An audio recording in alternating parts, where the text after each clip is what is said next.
Bienvenue dans l'émission Sursum Corda, le podcast qui vous fait redécouvrir les trésors de la foi chrétienne, semaine après semaine. Je suis l'abbé Mathieu Raffray, prêtre et théologien, et je vous propose à chaque épisode de plonger ensemble dans le catéchisme de l'Église catholique. L'occasion d'éclairer les grands problèmes de notre temps, les grandes questions de tous les temps, à la lumière de l'enseignement de l'Église. Ce podcast est proposé chaque jeudi à 17h30 sur Radio Courtoisie, puis il est disponible sur toutes les plateformes d'écoute. Soutenez-le, faites-le connaître autour de vous. Épisode 10. Pourquoi le mal ? Nous avons donc vu dans l'épisode précédent que Dieu a créé l'univers librement, par pur amour et sans aucune nécessité, parce qu'il voulait transmettre son amour, sa puissance, ses perfections à d'autres créatures. Alors, évidemment, on pourrait la première objection ou la première idée qui vient à l'esprit pour nous, pauvres êtres humains, plongés dans les souffrances et de cette vallée de larmes, comme dit cette belle prière du Salve Regina, la question que nous pouvons nous poser légitimement et poser à Dieu, c'est pourquoi le mal ? Alors, avant de rentrer en détail dans cette question du mal, j'en reviens à une question précédente, donc c'est le numéro 55 de cet abrégé du catéchisme de l'Église catholique du pape Benoît XVI, qui pose la question « En quoi consiste la providence divine ?» La divine providence, répond le catéchisme, ce sont les dispositions par lesquelles Dieu conduit ses créatures vers l'ultime perfection à laquelle il les a appelées. Dieu est l'auteur souverain de son dessein. Mais pour sa réalisation, il utilise aussi la coopération de ses créatures. En même temps, il leur donne la dignité d'agir par elles-mêmes et d'être causes les unes des autres. Alors, nous avons ici quelques éléments très intéressants sur cette notion de la providence divine. Dieu, en effet, a créé une myriade de créatures qui vont des créatures les plus simples, on peut dire par exemple les pierres, les montagnes, les océans, etc., toutes les choses matérielles, jusqu'aux êtres les plus évolués, qui sont les êtres intelligents et libres, les hommes bien sûr, mais aussi les anges, nous en parlerons dans la leçon suivante. Chaque être qui a été créé par Dieu est créé selon une certaine nature, avec sa dignité propre, et Dieu respecte cette dignité propre. Cette dignité, d'une certaine façon, c'est ce qu'on appelle en philosophie la nature de la chose. La nature d'une pierre, c'est d'être lourde, de tomber vers le bas et de reposer sur le sol. La nature d'une vache, c'est de grandir jusqu'à devenir à remplir la perfection de la nature de la vache, d'être féconde dans le sens de se reproduire, d'être capable de se reproduire, de donner sans doute du lait et d'accomplir sa nature de vache de la façon la plus parfaite possible. C'est une notion très importante puisque cela signifie que il est inscrit dans la nature de chaque chose ce qu'est son destin, ce qu'est sa finalité. Et la perfection pour chacune de ces choses consiste à réaliser cette finalité. Alors vous comprenez que dans le cas des hommes, ce qui est évidemment ce qui nous intéresse, la nature humaine, qui est composée à la fois d'un corps, comme tous les autres animaux, d'un corps animal, mais aussi d'un esprit, et on verra que c'est très important, nous en parlerons après avoir parlé des anges, nous avons une âme spirituelle. Et donc, le bonheur, la perfection de l'humanité, de chaque être humain, consiste dans l'accomplissement de cette nature que Dieu nous a donnée. C'est la notion de loi naturelle. C'est ce qu'on appellera plus tard, quand on parlera de morale, c'est ce qu'on appelle la loi naturelle, c'est-à-dire l'ensemble des règles qui nous permettent de vivre de façon cohérente avec notre propre nature. Dieu ne nous a pas donné une loi morale arbitraire en disant ceci est mal, ceci est bien, mais il nous a donné en quelque sorte le mode d'emploi pour accomplir notre propre nature. Alors, cette nature humaine, puisque nous sommes des créatures intelligentes et libres, eh bien Dieu la respecte. Et dans sa providence, évidemment, tout est sous son contrôle, mais de façon très parfaite et très divine, eh bien, Dieu peut utiliser parmi les instruments et parmi les éléments de sa providence des êtres libres, tout en respectant leur liberté. Alors évidemment, c'est quelque chose qui nous échappe un peu, puisque nous, si nous fabriquons une machine, eh bien, nous ne pouvons pas lui donner un esprit et donc une liberté, et donc la machine ne va agir que selon les règles qu'on lui a fixées, y compris d'ailleurs l'intelligence artificielle, par exemple, qui ne fait qu'accomplir les calculs qu'on lui a demandé de faire ou qu'on l'a programmé pour accomplir. Il ne peut pas y avoir d'action libre de la part d'une machine. Il ne peut pas y avoir d'acte volontaire. Il peut y avoir un choix entre plusieurs possibilités, mais ce choix nécessairement va être le fruit d'un calcul. Nous avons la possibilité d'agir librement, et cette liberté, c'est l'un des biens les plus précieux que les hommes possèdent, évidemment. Et Dieu respecte cette liberté. Ce qui signifie que Dieu est cause de toute chose, il est le premier moteur, rien ne lui échappe, disons, en tant que créateur et providence. Mais pour réaliser son dessein, son objectif dans l'univers, eh bien, il utilise aussi notre coopération, et notre coopération libre. Voilà. Le fait d'être gouverné par Dieu ne détruit pas notre liberté, au contraire, elle la rend possible. Pour prendre un exemple évidemment très bancal, ce serait comme un père qui éduque son enfant. Bien sûr, il y a une étape où il faut enseigner et apprendre à l'enfant ce qui est bien et ce qui est mal. Mais les parents qui éduquent leurs enfants, ceux parmi vous qui sont parents le savent bien, il faut que l'éducation respecte la liberté de l'enfant. Parce que faire une suite de lois, eh bien, n'est pas suffisant. Il faut que l'enfant, par lui-même, dans sa liberté, eh bien, parvienne à réaliser le bien que ses parents veulent pour lui. Évidemment, c'est une comparaison très, très bancale parce que la liberté de l'enfant échappe aux parents, alors que notre propre liberté n'échappe pas à Dieu. Mais je pense que c'est assez éclairant pour comprendre que vouloir le bien de quelqu'un et vouloir sa réalisation, vouloir qu'il réalise le projet que l'on a pour lui, peut inclure sa propre liberté.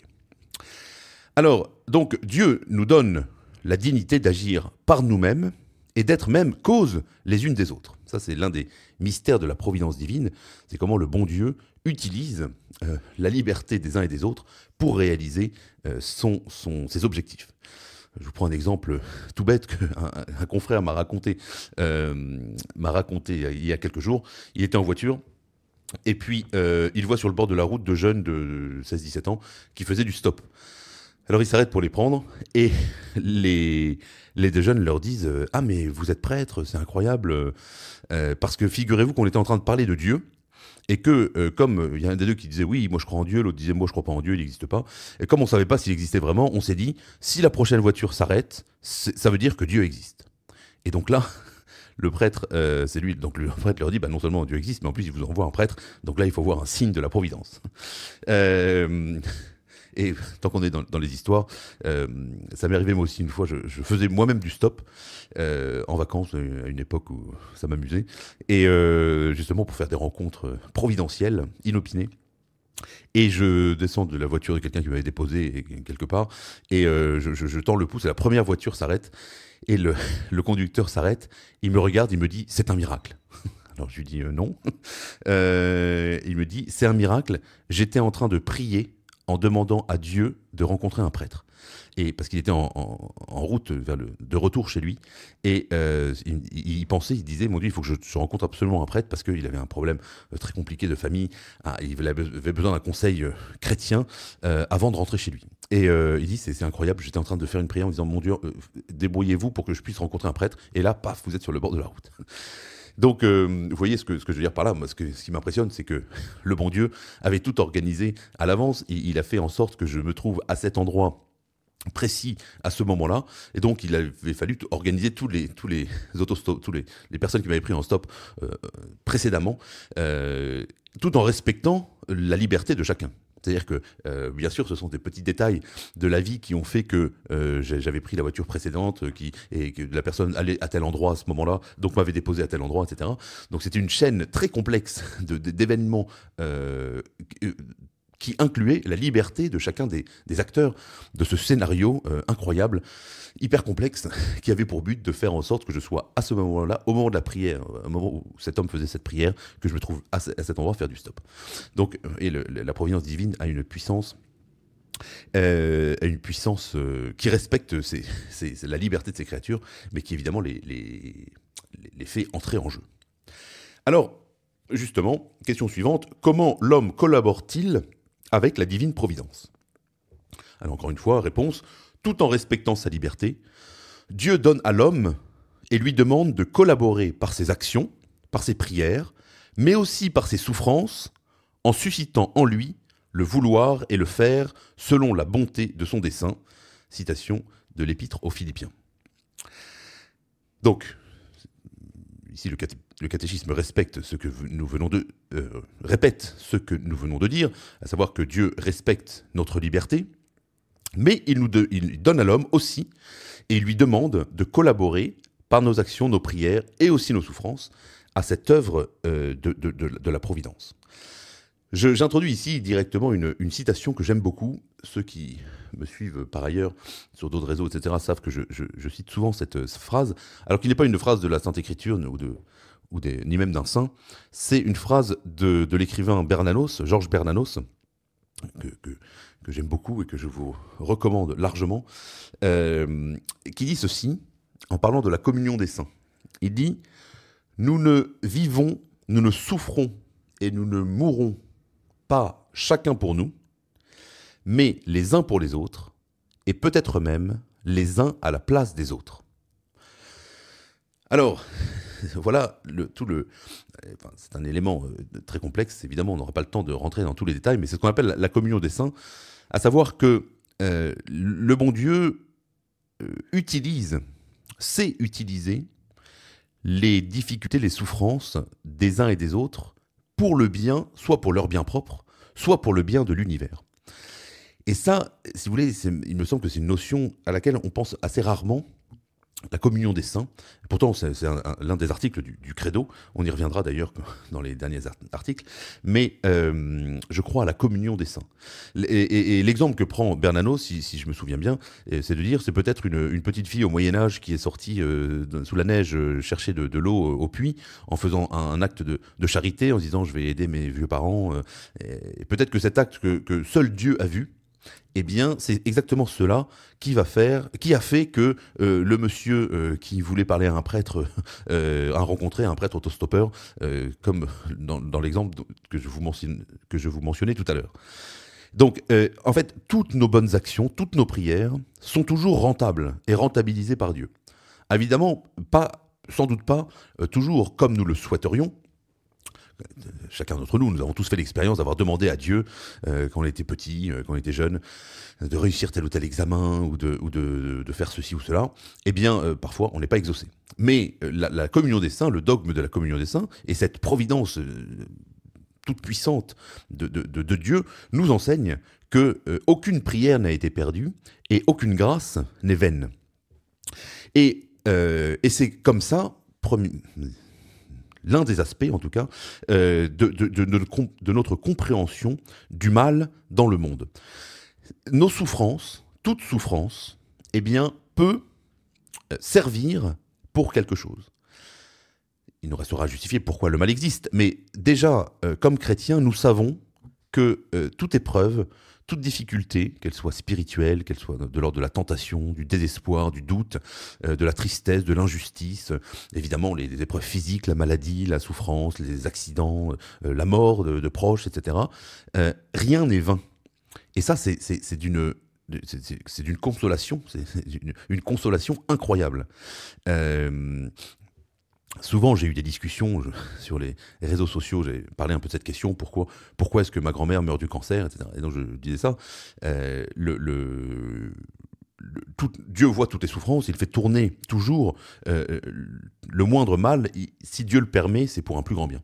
Et donc, il y a beaucoup de réponses de gens qui disent oui, mais alors pourquoi les enfants souffrent? Je vais dire ça à ma femme ou à ma tante qui est à l'hôpital en train de mourir, en train de souffrir. Mais moi, ce que j'ai essayé de leur répondre, c'est de dire, mais si la souffrance n'a aucun sens, si la mort n'a aucun sens, eh bien c'est encore pire, C'est-à-dire que, au moins, si Dieu voit mes souffrances et qu'il en fait quelque chose, eh bien, je me dis, elles ont un sens et elles peuvent prendre une valeur. J'insiste sur ce point parce que, évidemment, on est là au cœur du christianisme, puisque d'où vient la communion des saints dont je viens de parler? Eh bien, elle vient évidemment de notre union au Christ.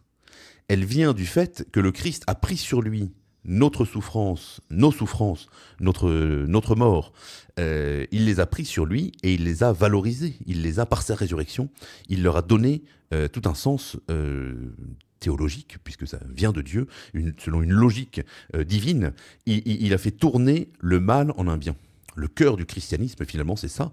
Par sa mort, le Christ nous enseigne que le mal et la mort ne sont plus inutiles. Et donc celui qui est dans son lit d'hôpital, celui qui souffre, eh bien, parce qu'il peut être uni à Dieu, ou parce que d'autres, par leur prière, unissent ses souffrances à Dieu, eh bien, désormais, ces souffrances ne sont plus vaines, elles sont plus inutiles. Donc on est là quand même au cœur du mystère du mal, de la souffrance et de l'œuvre du Christ dans le monde. Alors je continue pour avancer justement dans cette question de l'existence du mal. On rentre exactement dans le problème. Question 57. Si Dieu est tout-puissant et providence, pourquoi alors le mal existe-t-il?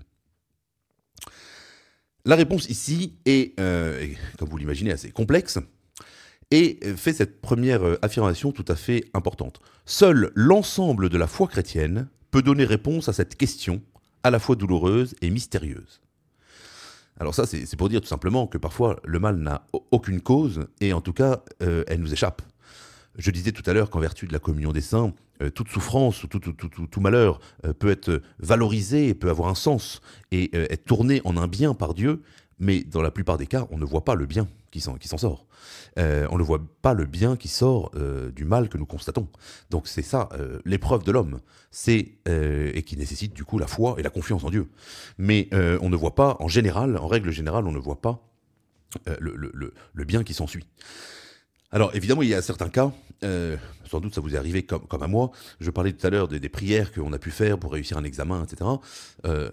Parfois, après quelques années, on se rend compte qu'en fait, tout était entre les mains de Dieu et que ce qui me semblait quelque chose d'absolument indispensable pour moi-même, pour ma vie, pour mon épanouissement, finalement, heureusement que Dieu ne l'a pas permis.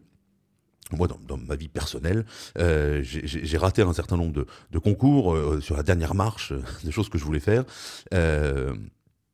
Et finalement, quand je regarde en arrière, je me dis, tout était prévu par Dieu parce que j'étais appelé à devenir prêtre, à rentrer au séminaire. Et si j'avais réussi telle ou telle étape qui me semblait absolument, pour laquelle j'avais beaucoup prié, eh bien, je ne sais pas arrivé là où Dieu voulait me mener, là où j'en suis aujourd'hui. Donc, vous avez tous, j'en suis sûr, fait ces expériences. Donc, effectivement, il y a un certain nombre de cas où, avec du recul, on peut se dire, bah bien sûr, en fait, le bon Dieu savait, en permettant cela qui me semblait être un mal, ou qui objectivement ratait un concours, effectivement, ou un examen, objectivement, c'est un mal, mais finalement, le bon Dieu l'a permis pour un plus grand bien. Alors, mais néanmoins, dans la plupart des cas, voilà, quand on est face à la mort, face à la souffrance, à la mort brutale d'un enfant, on peut imaginer tous les scénarios les plus dramatiques. Évidemment, dans ce cas-là, vous savez, souvent, il n'y a absolument rien à dire. Moi, j'ai appris dans ma vie de prêtre qu'il y a un certain nombre de cas, un certain nombre de cas où, vous savez, il n'y a aucune réponse. Il n'y a aucune réponse. Quand vous êtes à côté d'une femme qui vient de perdre son enfant, vous savez, vous n'avez pas commencé à justifier, à expliquer le catéchisme, pourquoi le mal existe, etc. Et puis, il faut mieux se taire et regarder le crucifix. J'ai eu quelques expériences comme ça, effectivement, assez impressionnantes, touchantes, de personnes, vous voyez, qui sont dans la souffrance et qui vous posent cette question, pourquoi moi? Pourquoi moi? Je me souviens d'un jeune qui était tenté, j'allais dire, par l'homosexualité. C'était un jeune très, très, très catholique, etc., qui voyait bien que ça n'était pas conforme au plan de Dieu, et qui était parti de chez ses parents un matin à 16 ans en disant je quitte la maison, je suis homosexuel, vous pourrez jamais me comprendre, donc il faut mieux qu'on se quitte définitivement. En plus, soutenu par dans son lycée, il y avait je sais pas qui, un prof qui lui avait dit je vais t'accueillir, on va trouver un foyer pour t'accueillir, je sais pas quoi. Bon, heureusement, les parents qui étaient tout à fait tolérants, ouverts, et qui ont tout à fait soutenu leur fils dans cette épreuve, sont allés le chercher, ils nous disent tu rentres à la maison. Et après, ils m'ont appelé en me disant est-ce que vous pouvez venir parler avec notre fils. Bon, c'était pas très, très évident comme situation. J'ai essayé de parler, ça a duré longtemps, etc. Parce que bon, je voulais pas aborder non plus ces questions très personnelles. Voilà, mais comme c'est pas, enfin, voilà, il avait fait un acte, disons, public par rapport à ses parents. Et il s'était mis à pleurer. Et on avait une très bonne discussion, très, très, très sincère, très honnête. Et je me souviens qu'à un moment, il m'avait dit mais pourquoi moi? J'ai rien demandé. Je préférerais évidemment que de ne pas être concerné par ça. Et pour vous dire, c'est un garçon que j'ai pas revu ensuite, mais je sais par ses parents qu'il vit très chrétiennement, qu'il est très heureux, qu'il a une vie tout à fait épanouie et qui ne revendique absolument pas son homosexualité ou ses tentations homosexuelles comme certains le font, et que je pense qu'il lutte contre ça de façon très, très vaillante et tout à son honneur. Et il cherche la vertu comme tout homme est appelé à la vertu, évidemment. Alors, mais dans ce cas-là, vous voyez, comme des cas comme ça, pourquoi moi? Pourquoi moi? Eh bien, dans ce cas-là, il n'y a pas de réponse. Évidemment, il n'y a pas de réponse. La seule réponse, c'est de regarder le crucifix en disant pourquoi lui? Oui. Alors, la réponse est la suivante, ici dans le catéchisme. En aucune manière, Dieu n'est la cause du mal, ni directement, ni indirectement. Voilà. En aucune manière, Dieu n'est la cause du mal, ni directement, ni indirectement. Dieu ne peut pas faire le mal. C'est-à-dire que c'est impossible. Parce qu'il est tout puissant, justement, il n'a pas la puissance de faire le mal. La toute-puissance de Dieu implique de ne pas pouvoir faire des choses absurdes ou contradictoires ou mauvaises. Parce que tout ce que fait Dieu est bon. Alors, vous me direz, alors d'où vient le mal si c'est pas Dieu qui l'a créé? Eh bien, la réponse, c'est que le mal n'est pas une nature. Le mal n'est pas quelque chose de créé par Dieu. Le mal, c'est l'absence de bien. Et donc, le mal, c'est un défaut par rapport au bien que Dieu a créé dans le monde. Comme le silence est une absence de bruit, ou comme l'obscurité est une absence de lumière. On pourrait dire d'un certain côté que Dieu n'a pas créé l'obscurité, Dieu a créé la lumière. Mais en créant la lumière, eh bien, ce qui s'oppose à la lumière est appelé obscurité. Ou ce qui s'oppose lorsqu'il n'y a pas de bruit, de son, eh bien, c'est ce qu'on appelle le silence. Donc, de la même façon, on peut dire, c'est une comparaison évidemment, que Dieu a créé le bien, que des choses bonnes, et ce qui s'oppose au bien de la création divine est appelé le mal. Et donc, parce que Dieu crée des choses bonnes, il s'ensuit du mal. C'est-à-dire que il s'ensuit du mal relativement aux choses créées. Mais dans le plan divin, ce n'est pas du mal. Ce qui est sûr, c'est que lorsque Dieu crée les animaux, alors il y a eu toute une question, est-ce qu'il y avait des animaux qui se mangeaient les uns les autres, ou est-ce que ils étaient tous végétariens? Mais même si les animaux étaient végétariens, le fait qu'un lion mange des feuilles de l'arbre, eh bien c'est un mal pour l'arbre de perdre ses feuilles. Donc, or c'est un bien pour l'ensemble de la création, parce qu'il faut bien que le lion se nourrisse. Si on part du principe que les êtres vivants ne se mangeaient pas, comme certains le conçoivent. Avant le péché, évidemment. Et ensuite, le péché étant entré dans le monde, alors c'est là où le mal se répand et envahit notre existence quotidienne. Et que la souffrance et la mort entrent dans le monde. Alors, justement, en aucune manière Dieu n'est cause du mal, ni directement ni indirectement. Il éclaire le mystère du mal par son Fils Jésus-Christ, mort et ressuscité, pour vaincre le grand mal moral qu'est le péché des hommes, racine des autres maux. Voilà finalement la réponse, comme je vous le disais tout à l'heure, la réponse c'est le Christ. Le Christ Jésus-Christ mort et ressuscité. Il a vaincu le mal. C'est ça le cœur de la foi chrétienne. Dieu s'est fait homme pour connaître le mal, pour que jamais personne ne puisse lui dire « Mon Dieu, vous ne connaissez pas ma souffrance. Vous ne connaissez pas le mal que je vis. Vous ne connaissez pas mes tentations, vous ne connaissez pas l'injustice, vous ne connaissez pas mes doutes, etc. » Eh bien si, le Christ peut nous dire « Oui, je suis venu parmi vous pour connaître tout ça et pour racheter tout ça, pour le sauver, pour vous sauver du mal et Remplacez le mal qui existe dans le monde par le bien que je vous propose, à savoir le bien de la vie éternelle. Alors, dernière question de cette partie, encore une fois on pourrait en parler très longtemps, mais pourquoi Dieu permet-il le mal ? Parce que c'est ce qu'on appelle, vous savez, le dilemme d'Épicure. Si Dieu est tout-puissant, eh bien il n'a qu'à empêcher le mal, et s'il ne le fait pas, c'est qu'il est méchant, qu'il fait le mal. Bon. Eh bien la réponse, c'est que c'est plus complexe que ça. La foi nous donne la certitude que Dieu ne permettrait pas le mal s'il ne faisait pas sortir le bien du mal lui-même. Cela, Dieu l'a déjà merveilleusement accompli dans la mort et la résurrection du Christ. En effet, du mal moral le plus grand, la mort de son Fils, il a tiré les plus grands biens, la glorification du Christ et notre rédemption. Donc voilà le mystère du mal dans la perspective chrétienne, comme dit la liturgie de la nuit de Pâques. Heureuse faute, bienheureuse faute d'Adam et Ève, bienheureux péché, qui nous a valu un tel rédempteur. Finalement, le péché qui a permis que le mal rentre dans le monde, c'était une catastrophe et c'était le début du désordre dans l'univers et des souffrances, etc., comme je viens de le dire. Mais c'est ce péché, finalement, qui a permis que Dieu lui-même se fasse homme, qui a permis l'incarnation et le salut et la rédemption, le rachat que le Christ, donc que Dieu lui-même, apporte dans le monde. Alors, comme toujours, prions l'Esprit Saint de nous éclairer pour mieux comprendre, mieux intégrer dans notre vie cet enseignement de l'Église. Venez, Esprit Saint, remplissez les cœurs de vos fidèles et allumez en eux le feu de votre amour. Envoyez votre Esprit, Seigneur, il se fera une création nouvelle et vous renouvellerez la face de la terre. Prions. Ô Dieu qui avez instruit les cœurs de vos fidèles par la lumière du Saint-Esprit, donnez-nous par ce même Esprit de comprendre et d'aimer ce qui est bien, afin de jouir sans cesse de ces divines consolations, par Jésus-Christ notre Seigneur, ainsi soit-il. Merci à tous de votre fidélité et de votre écoute attentive de cet épisode. Faisons rayonner autour de nous ces belles vérités de la foi catholique. Surtout, n'oublions pas de prier les uns pour les autres. Priez pour moi, je prie pour vous, et que Dieu vous bénisse.